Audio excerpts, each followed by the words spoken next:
Hi there, and welcome to this week's episode of the Accepted Authority podcast. My name's Greg Roworth, and I'm your host on this podcast every week.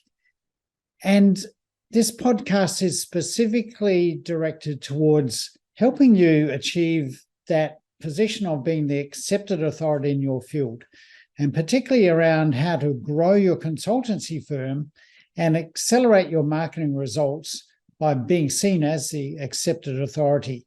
In this week's episode, I want to focus on what I think is the most significant element of marketing that most consultants miss, particularly on their websites, but also in looking at their website as a standalone piece of marketing rather than integrating a website within a complete marketing system and a marketing strategy.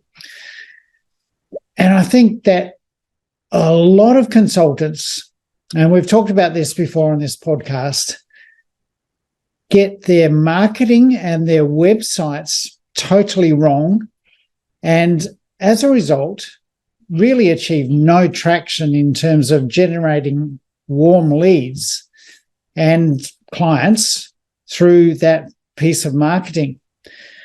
So the biggest reason I feel that most consultants are missing the boat when it comes to marketing is that they are doing marketing like they've seen everyone else doing marketing. In other words, they're copying a flawed model.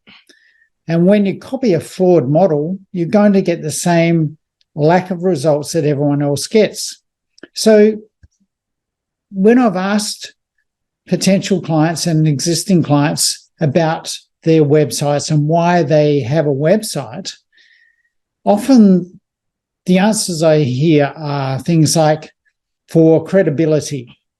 We want our website to provide a backup to create credibility for us when people go looking. Other answers I get are to be like an online brochure, to tell people who we are and what we do.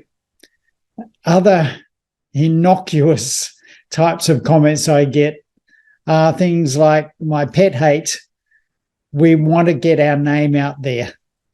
Now, and I'll tell you why I feel that is my pet hate, because these days, marketing is not so much about getting your name out there, but getting their name into your database. In other words, getting your ideal clients' names into your database so that you can have an ongoing conversation with them, a communication process that is a two-way conversation.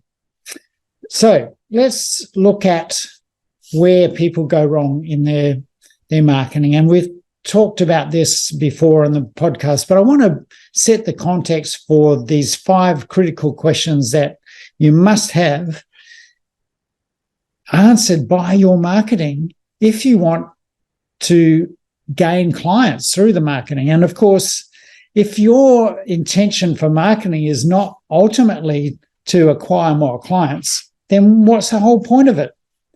Which brings me back to the sort of answers I told you about, wanting to add credibility or wanting to get your name out there. Those things are maybe a part of the steps towards acquiring new clients, but really they're, in my mind, a result of actually not getting results. The fact that your marketing process does not enable you to acquire new clients consistently and predictably leads people to the answer that, well, our website is there as a backup to create credibility when we meet people, when we talk about ourselves and who we are, what we do. They will go and search for us and find our website, and that will be there just to show us that we're real. Well, maybe that's what you think, and that's a legitimate way to think, because so many people think that, obviously. But in this podcast episode, I want to show you a much better way than that. So first, let's look at the reason why perhaps your marketing doesn't work the way you want it to, or the way that it could. Maybe you don't even believe that it's possible. And I know that there are a lot of professionals and consultants out there who really don't believe that marketing can generate new clients, which leaves us to really the only fallback position of hoping to get clients through referrals and potential network relationships. And as we've said before, those things are fine, but really they are elements that you have no real control over. So unless you have a system and a methodology in your marketing that creates clients for you consistently and predictably, then really you don't have a potential to scale your business in any way at all. You're relying on hope, you're relying on other people sending you clients, which is not a position I want to be in. So let's come back to maybe the three significant flaws I see with the way that most consultants do their marketing. And the first one is making it all about you. Now, we've talked about that before. Again, on most consultants' websites, there's two factors. It's who you are and what you do. Now, the problem with that is your clients aren't interested in you. Your clients don't care about you. They only care about their problem and their results. So when your website is all about you, there's a disconnect. There's no real way to command the attention of your potential clients when all you're doing is talking about who you are, your qualifications, your experience, your expertise, and the services that you provide. Because most clients don't really understand the value of your services or what your services will do for them. And really that's what they care about, is what can you do for them? And ultimately, if that's not there, then they won't pay attention. The second critical mistake I see on most consultants' websites and in most marketing in general is that there's no differentiation of what you do compared to other consultants. The list of services that you have on your website is exactly the same as every other consultant in your field. That's a real flaw in really being able to communicate any value that you might offer compared to anyone else.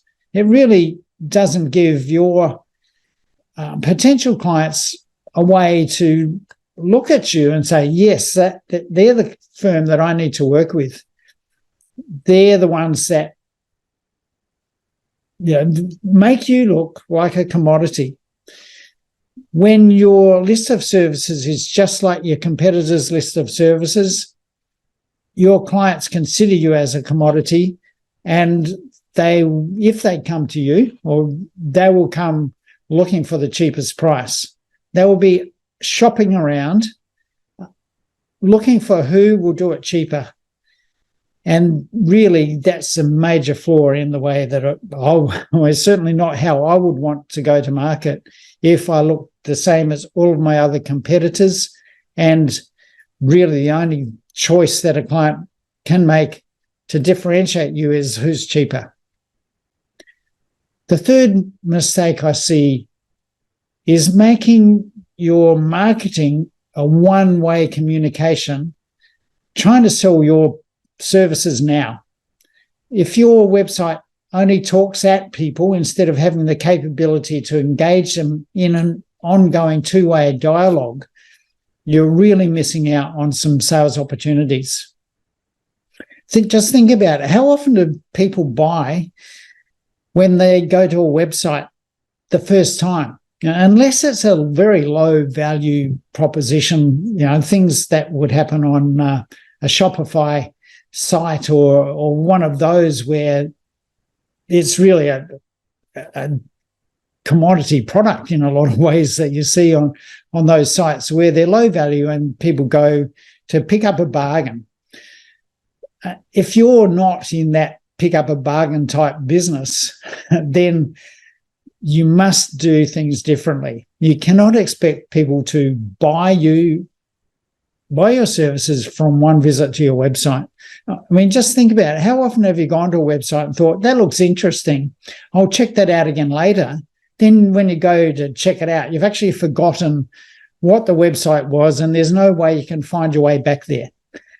I don't know if that happens to you, but it certainly has happened to me a number of times.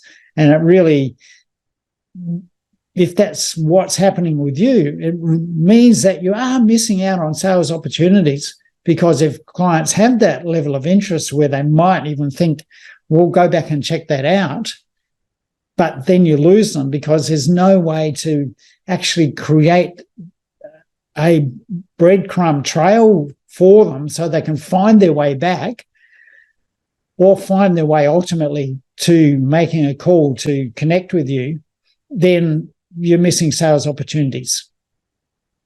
So having an ability to create a two-way conversation from your website to enable people to opt in to some process where they are able to have ongoing communication from you and ideally with you so that they can respond and they can tell you their side of the story.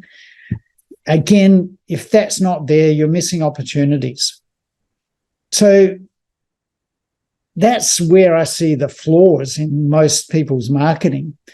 So what is the remedy to that? Or what's the answer to that type of marketing that just doesn't work? That's my experience certainly with my own marketing when I did it that way, and for many other consultants that I work with that are having that experience of marketing just not working for them.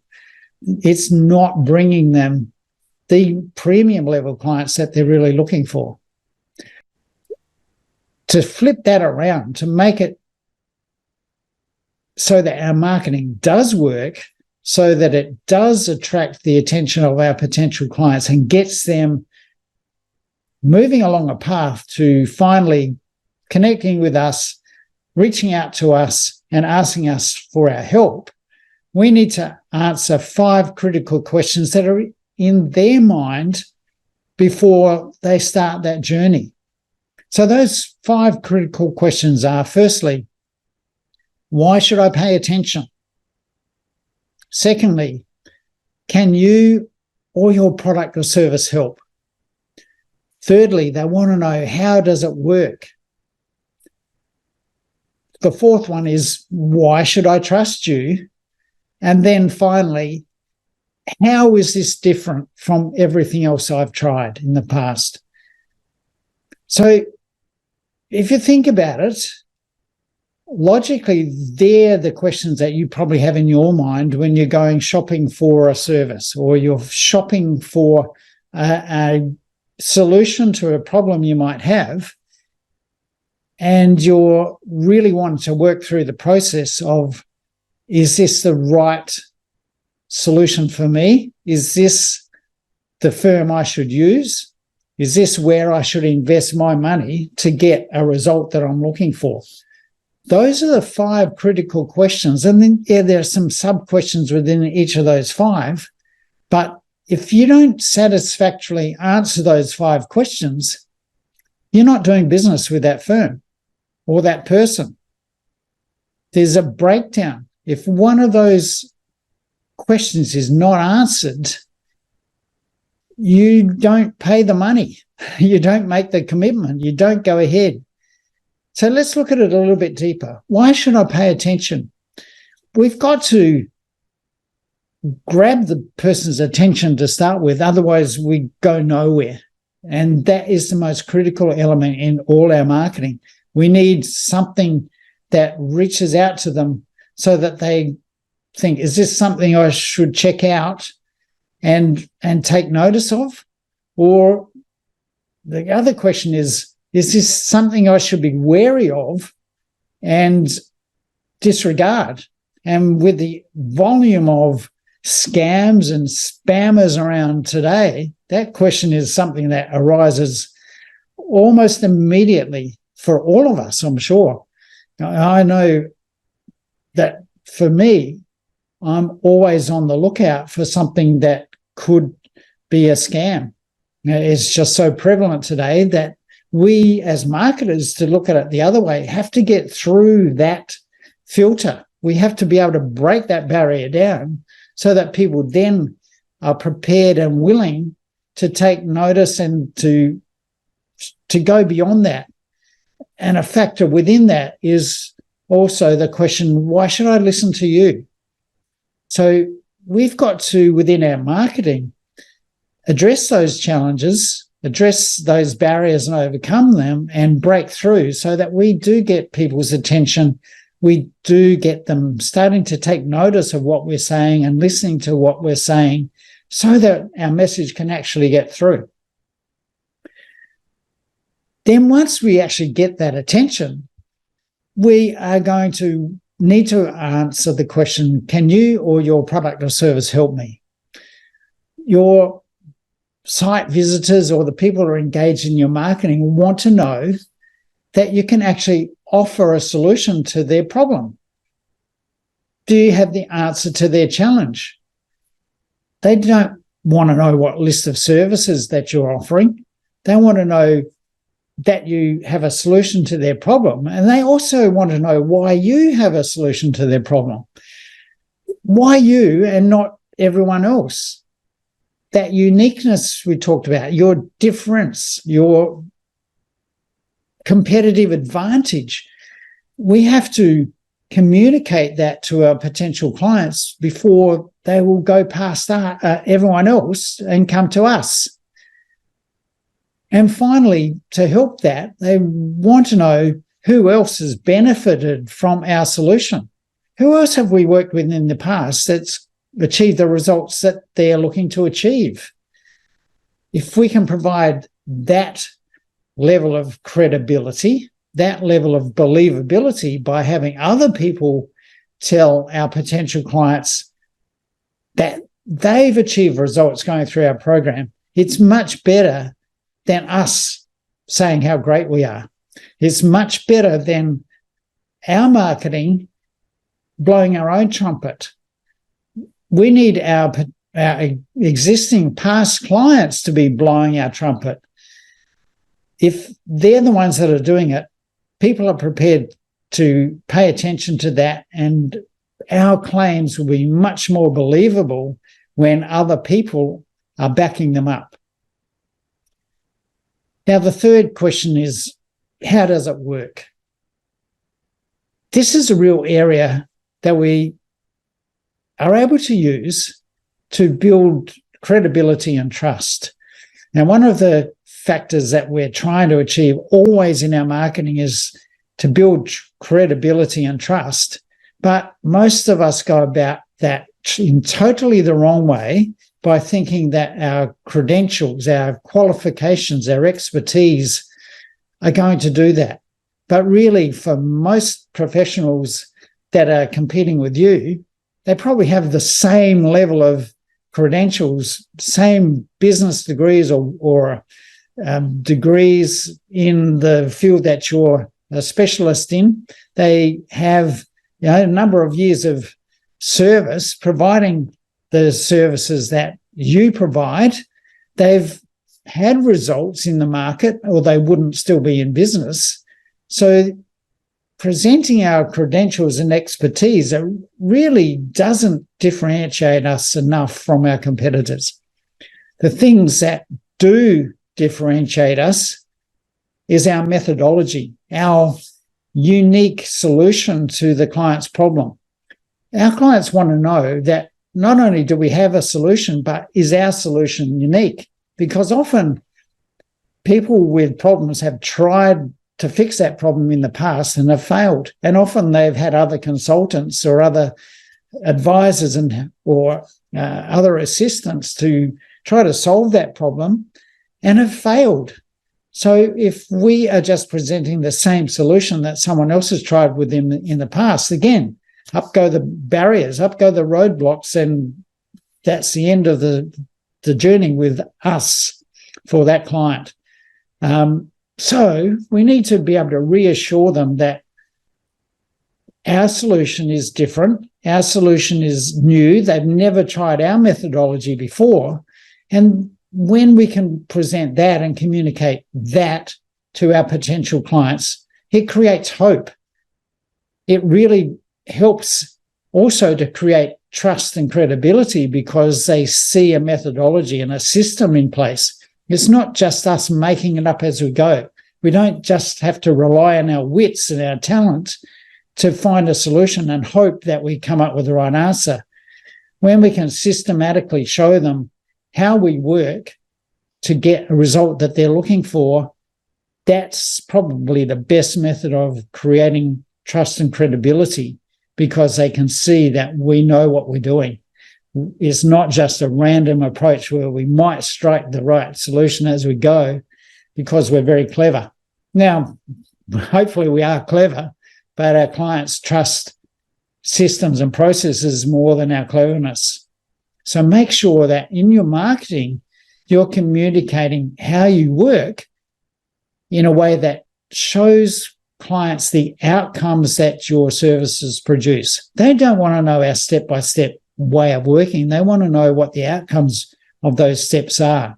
So we need to go beyond here's the steps that we take, here's the outcomes that those steps create. Then the next question is, why should I trust you? Now, hopefully by this point, answering those first three questions, we've built a lot of trust already, but we've got to get through that process. And you may have heard it before. Before people buy, they have to know us, like us, and trust us. To build trust, you need to discuss the results you've achieved from previous clients. And ideally, as I said before, get your clients telling your new potential clients about the results you've achieved with them.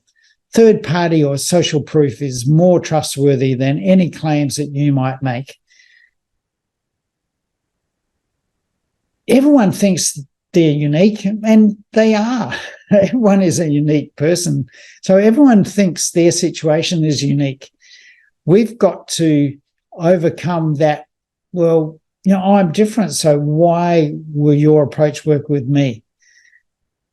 Building that level of trust and credibility from our methodology, our systems and process, and our previous results needs to earn us that level of trust. And by being consistent in our communications and being professional in the way that we communicate with clients, again, builds our trust. And here's where the crunch comes.